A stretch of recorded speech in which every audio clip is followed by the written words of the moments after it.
Hey, I want to thank you for joining us today for the chronological reading of the Word. Now, I know you could be looking at another video, but you chose to look at this one, and I really appreciate you taking the time out to do that. It's important that we hear the Word of God on a regular basis, and that's what we're here for, to help you and others hear the Word of God on a regular basis so that God can speak to our hearts so that we can listen to His voice and do the things that He asks us to do. So here's today's chronological reading so that you can hear what God has to say to you. Your chronological reading for today comes from Jeremiah chapters 30 through 31. Here's today's thought of the day. No situation is beyond God's ability to restore when a man returns to Him fully. Here's what you'll see in today's reading. Jeremiah 30 to 31 marks a dramatic shift. After chapter upon chapter of warning, confrontation, and judgment, God now speaks restoration, healing, and hope. In Jeremiah 30, God acknowledges the pain His people are experiencing. Their wounds are real. Their consequences are severe. But He also makes a promise. I will restore health to you, and your wounds I will heal. What seemed permanent was not final. God makes it clear. Discipline was never the end of their story. Restoration was. In Jeremiah 31, we see one of the most powerful promises in all of Scripture, the promise of a new covenant.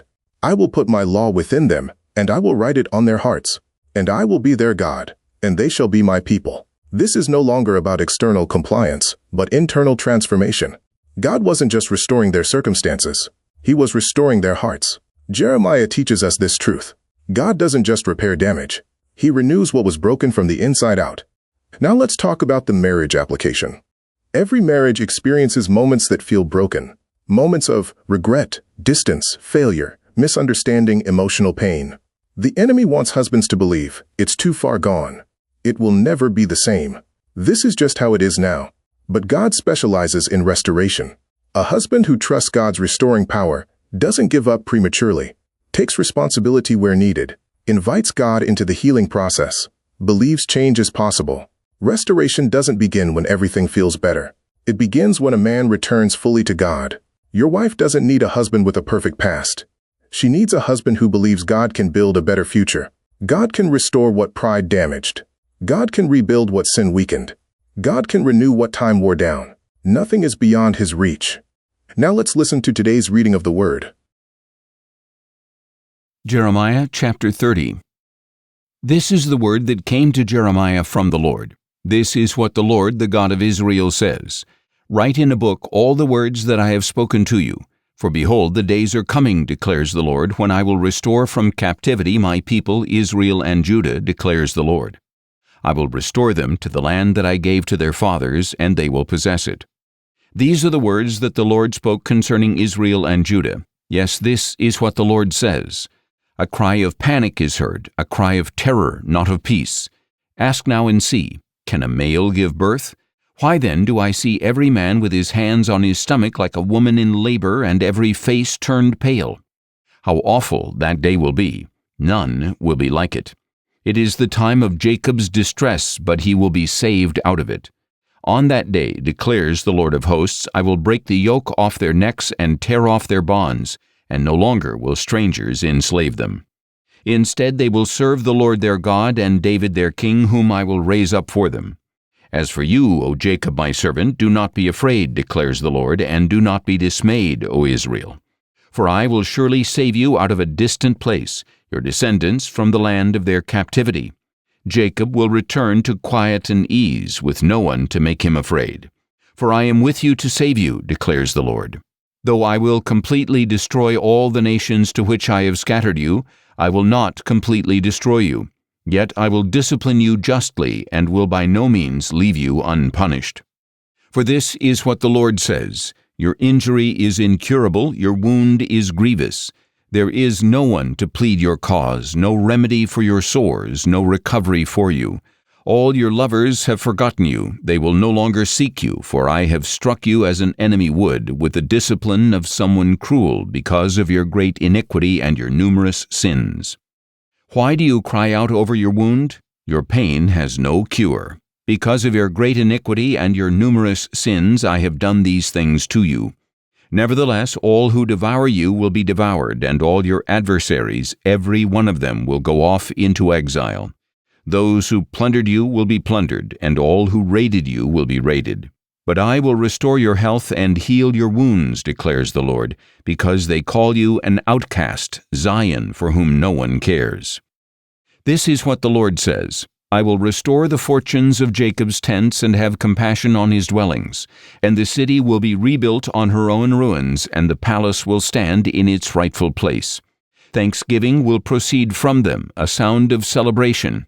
I will multiply them, and they will not be decreased. I will honor them, and they will not be belittled.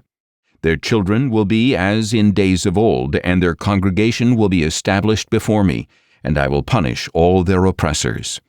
Their leader will be one of their own, and their ruler will arise from their midst. And I will bring him near, and he will approach me, for who would dare on his own to approach me, declares the Lord. And you will be my people, and I will be your God. Behold, the storm of the Lord has gone out with fury, a whirlwind swirling down upon the heads of the wicked. The fierce anger of the Lord will not turn back until he has fully accomplished the purposes of his heart. In the days to come you will understand this. Jeremiah chapter 31. At that time, declares the Lord, I will be the God of all the families of Israel, and they will be my people. This is what the Lord says: The people who survived the sword found favor in the wilderness when Israel went to find rest. The Lord appeared to us in the past, saying, I have loved you with an everlasting love, therefore I have drawn you with loving devotion. Again I will build you, and you will be rebuilt, O virgin Israel. Again you will take up your tambourines and go out in joyful dancing. Again you will plant vineyards on the hills of Samaria. The farmers will plant and enjoy the fruit. For there will be a day when watchmen will call out on the hills of Ephraim, Arise, let us go up to Zion, to the Lord our God. For this is what the Lord says: Sing with joy for Jacob, shout for the foremost of the nations. Make your praises heard, and say, O Lord, save your people, the remnant of Israel. Behold, I will bring them from the land of the north, and gather them from the farthest parts of the earth, including the blind and the lame, expectant mothers and women in labor. They will return as a great assembly. They will come with weeping, and by their supplication I will lead them. I will make them walk beside streams of waters on a level path where they will not stumble. For I am Israel's father, and Ephraim is my firstborn. Hear, O nations, the word of the Lord, and proclaim it in distant coastlands. The one who scattered Israel will gather them and keep them as a shepherd keeps his flock. For the Lord has ransomed Jacob and redeemed him from the hand that had overpowered him. They will come and shout for joy on the heights of Zion. They will be radiant over the bounty of the Lord, the grain, new wine, and oil, and the young of the flocks and herds. Their life will be like a well-watered garden, and never again will they languish. Then the maidens will rejoice with dancing, young men and old as well. I will turn their mourning into joy, and give them comfort and joy for their sorrow. I will fill the souls of the priests abundantly, and will fill my people with my goodness, declares the Lord. This is what the Lord says: A voice is heard in Ramah, mourning and great weeping, Rachel weeping for her children and refusing to be comforted because they are no more. This is what the Lord says: Keep your voice from weeping and your eyes from tears, for the reward for your work will come, declares the Lord. Then your children will return from the land of the enemy. So there is hope for your future, declares the Lord, and your children will return to their own land. I have surely heard Ephraim's moaning. You disciplined me severely like an untrained calf. Restore me, that I may return, for you are the Lord my God. After I returned, I repented, and after I was instructed, I struck my thigh in grief. I was ashamed and humiliated because I bore the disgrace of my youth. Is not Ephraim a precious son to me, a delightful child? Though I often speak against him, I still remember him. Therefore my heart yearns for him. I have great compassion for him, declares the Lord. Set up the road marks, establish the signposts, keep the highway in mind, the road you have traveled. Return, O virgin Israel, return to these cities of yours.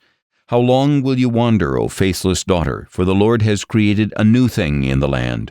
A woman will shelter a man. This is what the Lord of hosts, the God of Israel, says.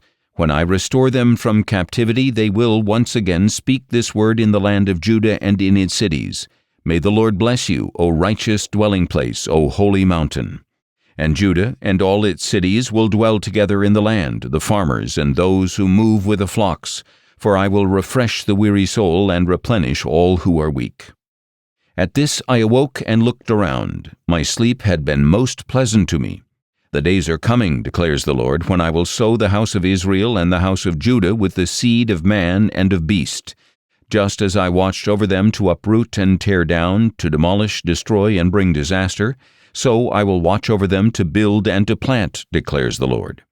In those days it will no longer be said, the fathers have eaten sour grapes and the teeth of the children are set on edge. Instead, each will die for his own iniquity.